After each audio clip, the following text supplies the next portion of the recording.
Hey guys, Miggy here, and welcome to a new series in my YouTube called Miggy Reads. I thought that this would be a good venue aside from my Goodreads account to share with you my book reviews and my thoughts with the current books I've been reading lately. And I have really thought of opening a Booktube before, so I decided to put it here alongside with my other YouTube content. I hope I can sustain this Booktube content. Well, it's actually quite refreshing to read a young adult novel again after a really long time, since I have been binging a lot of Filipino novels, short story anthologies, and poetry for the past few months, I think, for recreation and of course and for school. Well, since the quarantine, I've started reading a lot of content since I've got nothing to do, and it's actually impossible to go to the bookstores right now. And this book, I have actually seen this on National Bookstore and fully booked for a long time during the past years. So this book was published in 2017. It's called They Both Die at the End by Adam Silvera. I actually read it on my iPad, as you can see. So there's this organization called Deathcast who is able to tell you of your death day, but the catch is they tell it to you on that day itself. Basically, the story follows two separate characters, Mateo and Rufus. So they also both have their own separate point of views.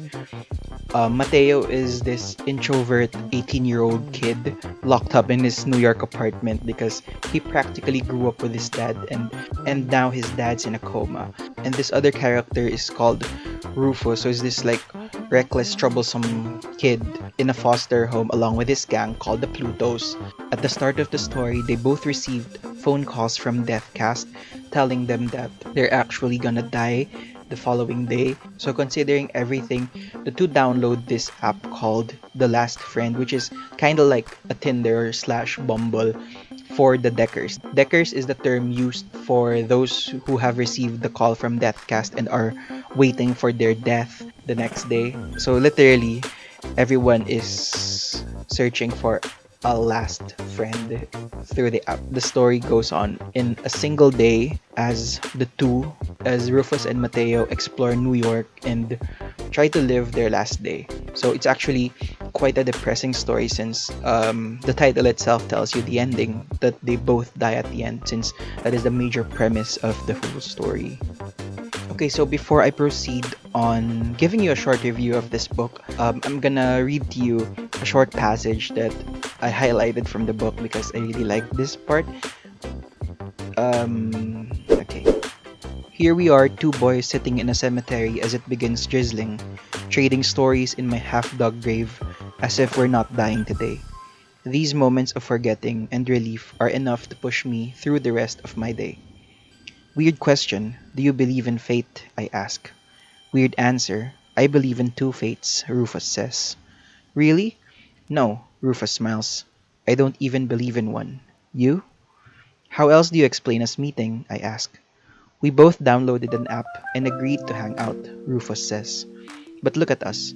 My mom and your parents are dead. My father is out of commission. If our parents were around, we wouldn't have found ourselves on Last Friend. The app is designed mainly for adults, not teens. If you can believe in two afterlives, you can believe in the universe playing puppet master, can't you? Rufus nods as the rain comes down harder on us. He stands first and offers me a hand. I take it. The poetry you could write about Rufus helping me out of my grave isn't lost on me. I step out and walk over to my mother's headstone, kissing her inscribed name. I leave my toy sanctuary against the stone. I turn in time to catch Rufus snapping a photo of me. Capturing moments really is his thing. I turn to my headstone one last time. Here lies Mateo Torres Jr., July 17, 1999. They'll add my end day in no time, September 5, 2017. My inscription too. It's okay that there's a blank right now.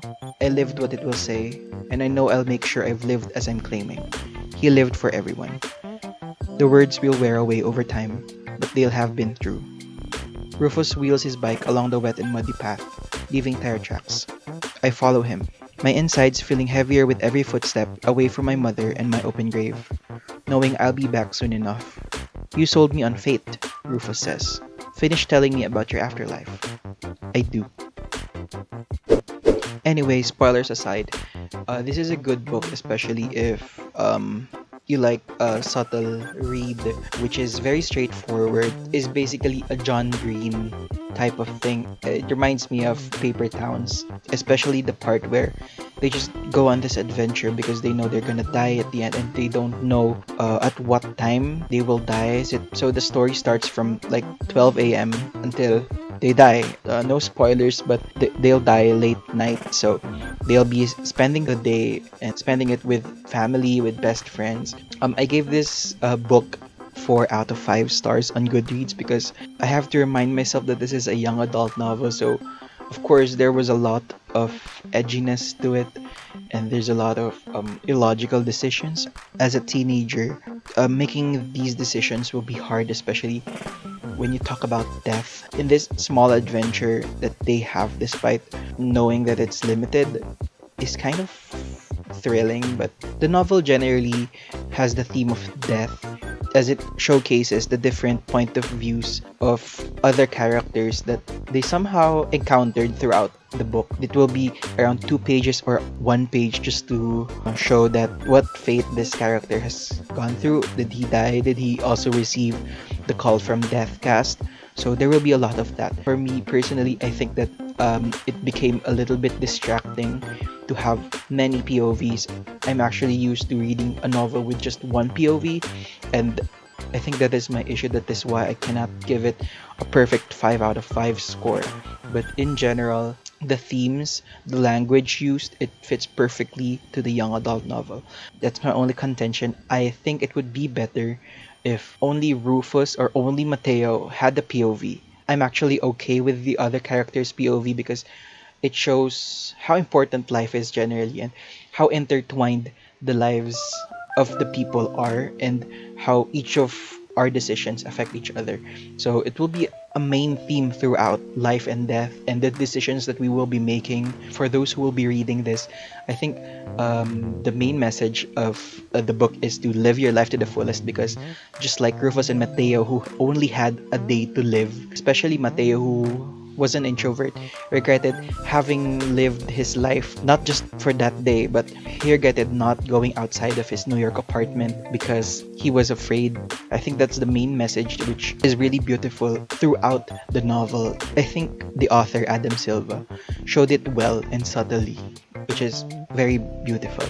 In general, I think the language is very straightforward and very YA. I can say that.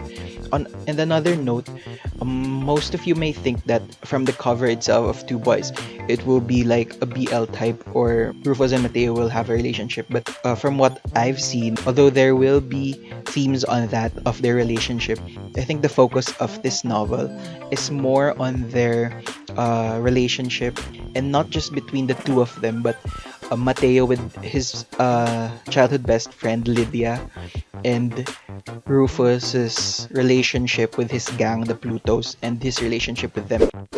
To conclude, I gave it 4 out of 5 stars on Goodreads because I thought that there was too many catharsis moments that was cut short throughout the novel. In their universe, there will be various services that cater to the Deckers, but it will be very cathartic moments for them. But I think that it will be too much. It will be too much, and then I think that it will become a bit too sentimental by the second half of the book.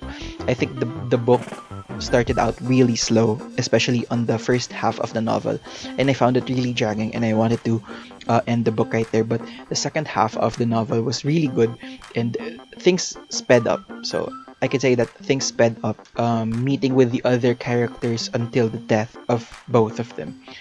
They Both Die at the End is a 2017 YA classic that everyone should be reading if you're a fan of YA, or if you're looking for an easy read in general.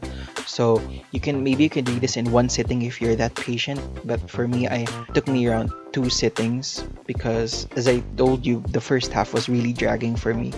But latter 3/4 I read it in one sitting, so it was really enjoyable for me, and it's actually refreshing.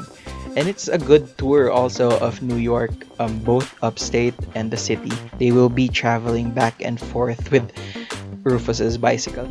I believe the novel could be cut down a little bit shorter, and this could actually be in short story format, but a novel works in its sense by adding those different characters, those different highlights. So I really enjoyed how you will be able to reflect while and after reading this novel about life, death, and having no regrets of living. It's a really, really good, sweet, and quite sentimental and sad book.